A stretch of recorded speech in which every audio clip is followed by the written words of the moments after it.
బీసీలు అంటే రెడ్డిలకు ఇష్టం ఉండదా పడదా? ఎందుకంటే ఇప్పుడు పిటిషన్ వేసింది కూడా రెడ్డి జాగృతి నుంచి మాధవ్ రెడ్డి. అంటే ఏమనుకుంటున్నారు మీరు ఒక బీసీ ఉద్యమ నేతగా? బీసీలు కూడా వాళ్ళ వాటా అడుగుతున్నారు కానీ నువ్వు తినే అన్నంలో నీ హక్కుల్ని అడగట్లేదే, నీ ఉద్యోగాలు కావాలని అడగట్లేదే, నీ భూమి కావాలని అడగట్లేదే, నీ బంగారం కావాలని అడగట్లేదే, నీ ఫ్యాక్టరీలు కావాలని అడగట్లేదే, నీ హాస్పిటల్ కావాలని అడగట్లేదే, నీ థియేటర్లు కావాలని అడగట్లేదే, నీ కాలేజీలు కావాలని అడగట్లేదే, నీ ముఖ్యమంత్రి పదవి, నీ మంత్రి పదవులు, నీ ఎమ్మెల్యే పదవులు ఇన్ని రోజుల నుంచి మొత్తం 50-60 సంవత్సరాలు లూటి చేసి మొత్తం తిన్నరే. ఒక రాజకీయం అనే అధికారాన్ని దగ్గర పెట్టుకుని ఇవన్నీ సంపాదించుకున్నారే. అందులో కూడా మేము వాటా అడగాలి కదా, కానీ మేము అది అడగట్లేదు కదా. సర్పంచులు రా, వార్డు మెంబర్లు రా.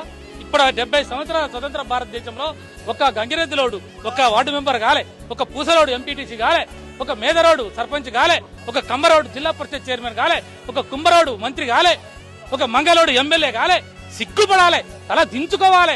మీ పరిపాలనలో దుర్మార్గం, అన్యాయం పెచ్చుబిలిపోయింది, అధర్మం లేచిపోయింది. కాబట్టి ధర్మ సంస్థాపనార్థాయ సంభవామి యుగే యుగే అని చెప్పి మహాభారతంలో శ్రీకృష్ణుడు చెప్పిండు.